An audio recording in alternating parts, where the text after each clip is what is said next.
Los miércoles llega un espacio hasta la sintonía de Onda Cero de Derecho al Derecho. Y hoy vamos a hablar de lo que ocurría ayer en los tribunales de justicia de toda España, con ese paro de jueces y magistrados. Según el Tribunal Superior de Justicia de Extremadura, 71 de los 121 que tenemos en la comunidad autónoma. Daniel López Viva, abogado. ¿Qué tal? ¿Cómo estás? Buenas tardes. Buenas tardes, Vicente. Ayer lo tuvisteis un poco más difícil porque, según la nota oficial del Tribunal Superior de Justicia de Extremadura, la suspensión afectó a 101 diligencias vistas o señalamientos en toda la comunidad. Pues sí, efectivamente queríamos comentar este tema de la huelga de jueces y fiscales, pues yo entiendo que es una cuestión muy relevante en el ámbito de la justicia. Es decir, que los jueces paren se produce en muy poquitas ocasiones. Yo recuerdo hace unos años que hubo una huelga de celo, es decir, no fue un paro como quien dice, sino que durante meses los jueces estuvieron trabajando, digamos, lo justo.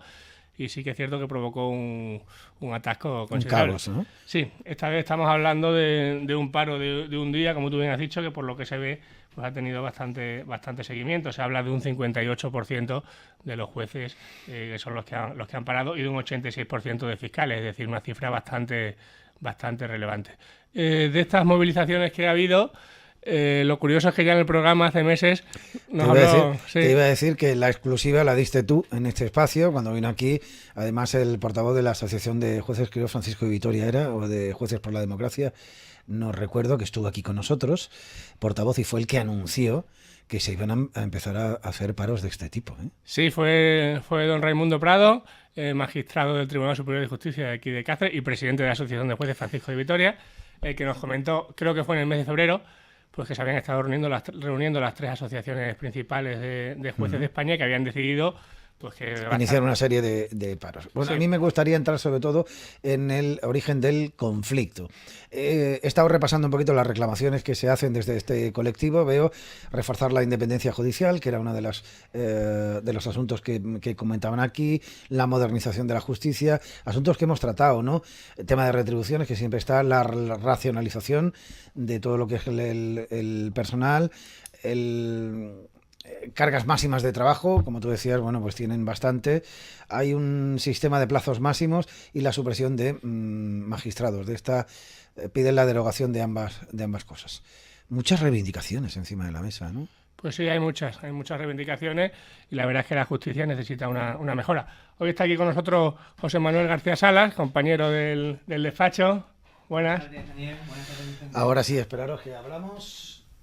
Muy bien. Hola, ¿qué tal? ¿Cómo estás? Buenas tardes, Vicente. Buenas tardes, Daniel. Pues sí, la verdad es que hay muchas reivindicaciones y yo creo que la principal que tienen los magistrados últimamente es que se deje de politizar la justicia. Es decir, estamos hablando de que muchos de los ascensos y el acceso al órgano supremo de los jueces, que es el Consejo General del Poder Judicial, actualmente 11 de los 22 miembros de ese Consejo General del Poder Judicial se eligen por los políticos. Es decir, los partidos se ponen de acuerdo, hace una designación en el Congreso de los Diputados y así se aprueba esos miembros.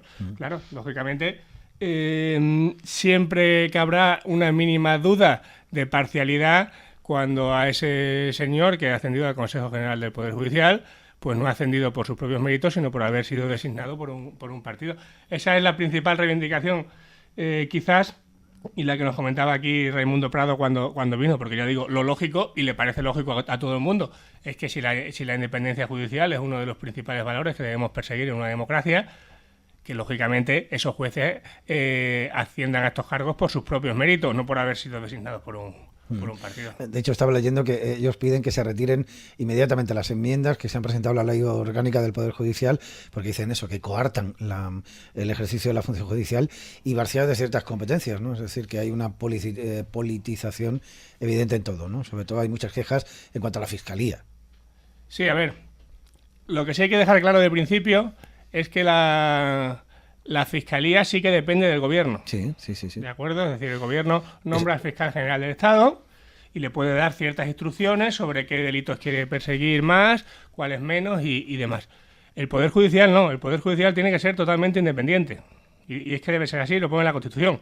Entonces, claro, que estemos hablando de que el órgano de gobierno de los jueces sea dirigido por jueces, pero elegidos por los políticos, pues no deja de ser una irregularidad. Es decir, llevamos años intentando conseguir esto, porque lógicamente los abogados también estamos interesados en este tema, pero es que no hay manera.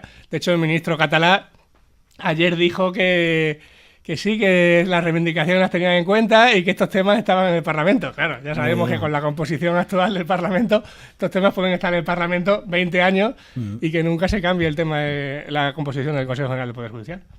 Sí, como bien comentas, Daniel, son unas reivindicaciones que se llevan reivindicando, nunca mejor dicho, desde hace bastante tiempo, y que en los últimos meses pues se ha agudizado su intensidad.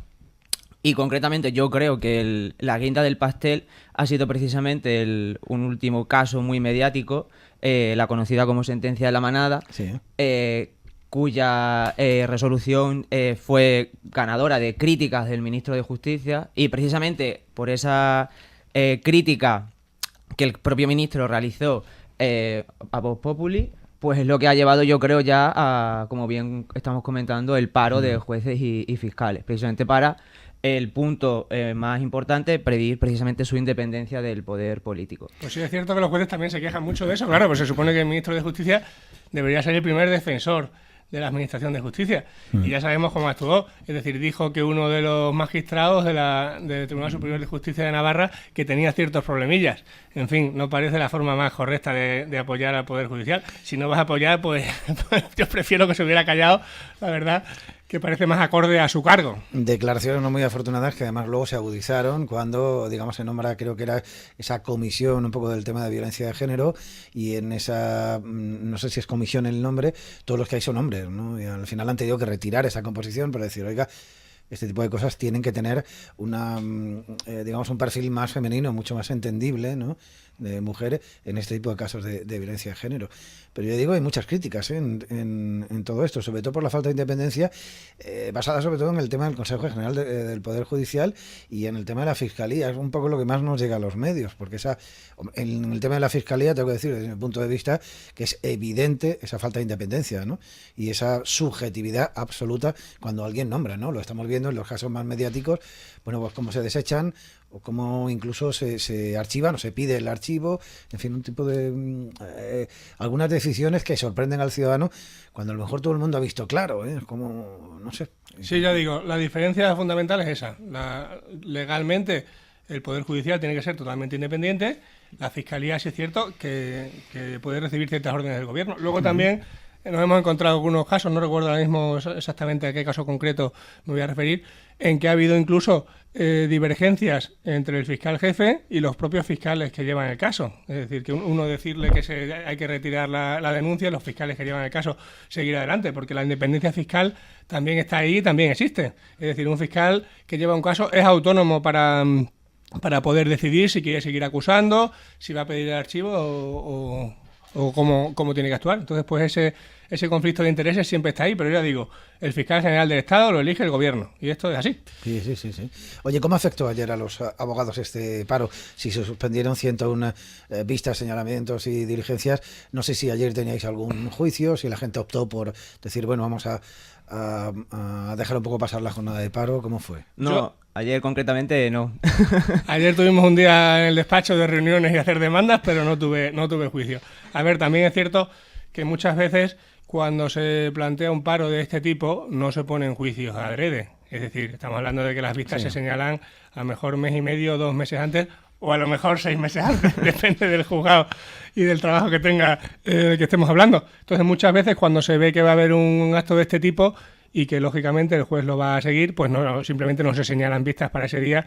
Lógicamente, que te señalen una vista y te la suspendan por una huelga, pues es un perjuicio tanto para los profesionales como para las partes, con lo cual se suele procurar no hacerlo.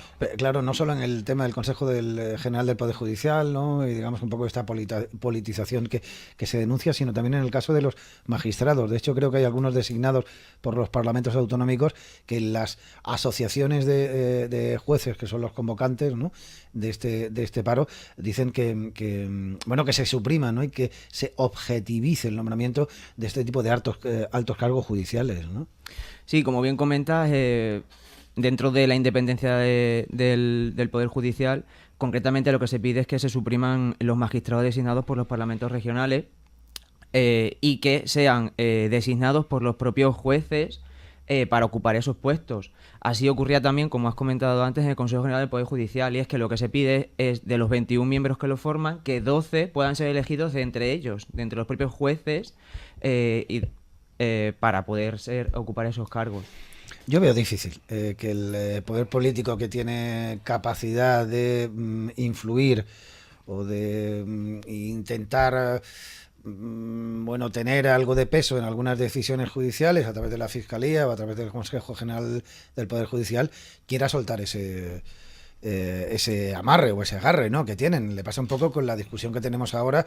Me viene al caso que está sucediendo con la dirección de la televisión pública española, ¿no? Que sí, a se ver, está diciendo ya sabemos que a los políticos les encanta acaparar poder, y de cuantos más ramas mejor. Y efectivamente el problema lo tenemos después los ciudadanos cuando exigimos que suelten ese poder. Lo que tú comentas, en Radio Televisión Española ahora se ha alegado un tema de que está en tramitación, que no se puede quitar al director que estaba, en fin. Es lo mismo de siempre, es decir, los políticos no tienen problema para asumir parcelas de poder, pero cuando hay que soltarlas les cuesta la vida. Para eso estamos los profesionales de la justicia, para seguir reivindicando este tema, que no se olvide, y que por favor acabemos ya de una vez con la politización de la justicia. Oye, ayer oí al ministro catalá y me sorprende que dijera que no existe conflicto, y que, bueno, que de alguna manera en los presupuestos del 18 se va a arreglar un poco todo esto, se van a calmar los ánimos, ¿no? Yo creo que no se hace con dinero, lo que se está pidiendo son hechos encima de la mesa, ¿no? Y leyes que además de alguna manera lo que hagan es solventar ese tipo de problemas, porque la queja va mucho más allá de las retribuciones o del colapso que pueda tener el Poder Judicial. Se han perdido, creo que 300 plazas más en los próximos 4 años en las plantas judicial y fiscal, ¿no? Sí, es lo que comentábamos, que al final son aspectos que se venían ya reclamando desde hace mucho tiempo y que se llevan ignorando, por decirlo de alguna manera, desde el poder político. Y yo creo que, aunque sí que es difícil, es completamente necesario, porque al final las reclamaciones que se hacen por parte de las personas que trabajan en la Administración de Justicia son para mejorar el servicio que al final se presta a la ciudadanía. Y como bien comentas, pues otra de las reivindicaciones que se pide son más medios personales. Cualquiera que trabaje en los juzgados o tenga algún asunto allí puede ver perfectamente cómo hay expedientes acumulados, personal que está hasta arriba de trabajo, muchísimo tiempo de espera en los señalamientos. Aquí en Cáceres afortunadamente no, pero en ciudades mucho más grandes sí que se produce ese problema. A ver, por mucho que se diga que se va a meter más dinero en los presupuestos, lo cual yo no dudo, de toda la vida se ha dicho, a mí es totalmente cierto, que la justicia no da votos. Es decir, nadie ha ganado unas elecciones en este país ni las ganará por meter más dinero en la Administración de Justicia. Con lo cual ese es uno de los problemas que arrastramos de siempre. Es decir, nadie intenta de una manera totalmente convencida arreglar esto, porque ya sabemos que a los políticos les interesa mucho el rédito electoral que podamos tener. Y ya digo, la justicia no da votos. Sobre todo porque los ciudadanos tenemos esa sensación de que, como se dice siempre, la justicia es excesivamente lenta, tediosa, y hay juicios, incluso algunos, que afectan de manera clara y directa a muchos ciudadanos. Acabamos de ver el caso de las preferentes, que ahora, después de un montón de años, se archiva y se dice que si quieren seguir por vía administrativa, que judicialmente no tienen sentido, pues claro, esto es muy tedioso, porque hay mucha gente muy afectada a nivel personal y tenemos esa sensación los ciudadanos, esto es lento cuando salga del juicio, aunque digáis vosotros que a lo mejor en Cáceres, digamos, esa lentitud es menos visible que en otros juzgados, en otros tribunales. A ver, uno de los grandes problemas que tenemos en España es que esa falta de medios en la justicia pues se manifiesta en las instrucciones, ¿de acuerdo? Es decir, cuando se presenta una querella, primero hay que investigar esos hechos, ¿de acuerdo? Entonces hay que llamar a declarar a todos los implicados, pedir todas las pruebas oportunas, los informes a la policía y demás. Y claro, ese trabajo de instrucción requiere un cuidado diario y continuo de tener ese procedimiento en marcha. Entonces, claro, si no puedes tener todo el personal necesario para mover eso, estamos hablando de instrucciones que se eternizan, o sea, procedimientos que a lo mejor pasan 10 años hasta que sale el juicio, lo cual, lógicamente, es totalmente inadmisible. Desde el gobierno, en vez de meter más medios para este tema, lo que se dijo es, hay que hacer las instrucciones más rápidas. ¿Cómo? Vamos a dar un plazo de 6 meses para que se instruya el procedimiento. Y si no, hay que pedir una ampliación basada en ciertos... instrucción compleja que se llama, una ampliación de ese plazo. O sea, hay un y si no. Exactamente. Es decir, tú tienes que decir, amplío la instrucción porque estoy pendiente de ciertos informes, porque falta tal, porque falta cual. Pero claro, estamos hablando de que si con los mismos medios te dicen que tienes que hacer la instrucción más rápido, eso no es posible. Pensemos, por ejemplo, un caso tipo caso Gürtel, que en 6 meses tengas que llevar a cabo una instrucción con los informes complejísimos que hay a la policía, de tema de blanqueo de capitales y demás. Claro, o sea, esas cuestiones no es posible. Es decir, no basta con decir hay que hacer esto más rápido en la ley para que luego tenga una aplicación material. No, si tú quieres que esto se haga más rápido, pues incorpora más medios, tanto personales como materiales. Es decir, más personal y equipos informáticos de mayor categoría, porque los que tenemos actualmente, por ejemplo, aquí en Cáceres, no van bien. De hecho, si algún día tienes la oportunidad de ver por el juzgado, te asomas a la pantalla de uno de los funcionarios, tienen el Minerva, que es el programa que ellos utilizan, parece el Windows de los años 90. O sea,